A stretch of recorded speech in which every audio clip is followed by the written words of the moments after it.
Mom up here, Patricia Connors-Zini, and thank you so much for coming out. Right. For the first annual Best Medicine, hopefully the first of many. So most of you here knew my mom, but for those of you who didn't, she was a great person, loving mother, and she had a great sense of humor. So I can't think of anything that she would have appreciated more than to have a night of comedy in her honor. Actually, I can think of one other thing, and that would be a gay wedding. So she always said that she was dying to go to a gay wedding. And she said, they just know how to party. They're awesome. And sometimes to me and Catherine, she'd say, I'm just a little disappointed that these guys aren't gay. Sorry, Mom.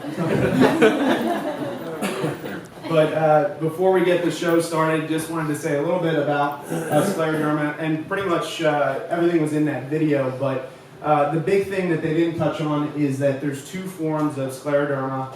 There's limited and there's diffuse. And the problem really with Scleroderma is it's very difficult to tell the difference early in the disease. So our mom was initially diagnosed with a limited Scleroderma, which was just affecting her hands and her feet.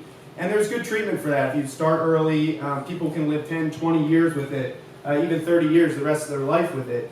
The problem is that there's no way to distinguish that from the diffuse systemic Scleroderma, which is what she ended up having. And basically that affects your lungs, it affects your heart, affects your kidneys, basically your GI tract, your whole body. And so what the Scleroderma Research Foundation is doing is they're trying to isolate the gene, and by doing that we'll be able to have better screening and be able to tell if somebody has the limited or if they have the diffuse disease. And basically if we can figure that out right from the beginning, we can treat them and we can prevent them from developing the complications that we saw with my mom. So my mom was diagnosed with the limited disease in June of 2013, and then it wasn't until June of 2014 that she was diagnosed with diffuse. And by that point it was already pretty advanced, and she died October 16th of last year, so only about 6 months.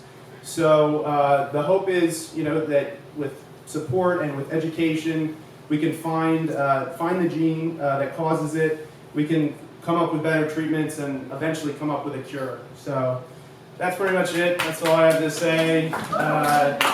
Please enjoy the show.